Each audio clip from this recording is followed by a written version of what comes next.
Hello friends, welcome back to my channel. આજે આપણે જોઈશું સરગવાની સિંગ અને બટાકાનું મસાલેદાર શાક, જેને તમે રાઈસ સાથે સર્વ કરો યા પછી રોટી કે પરાઠા સાથે ખાવામાં મજા જ આવશે. તો ચલો રેસીપી સર્વ કરીએ.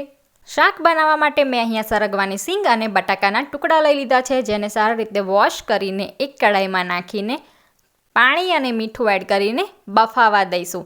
ત્યાં સુધી મસાલાની રેસીપી જોઈ લઈએ. મસાલો બનાવવા માટે મેં અહીંયા એક પેનમાં ઓઇલ એડ કર્યું છે. તેમાં થોડી રાઈ એડ કરી લઈશું, એક સૂકું લાલ મરચું, થોડી હિંગ, કટ કરેલા લીલા મરચાં અને કડી પત્તા, આદુ લસણની પેસ્ટ એડ કરીને 3 થી 4 સેકન્ડ માટે શેકી લઈશું. હવે 2 નાની સાઇઝની ડુંગળીને ઝીણી કટ કરી લીધી છે, જેને એડ કરી લઈશું. થોડું મીઠું એડ કરીને ડુંગળી લાઇટ બ્રાઉન થાય ત્યાં સુધી શેકી લઈશું. હવે તેમાં ઝીણા સમારેલા 2 ટામેટાના ટુકડા એડ કરીને સોફ્ટ થવા દઈશું.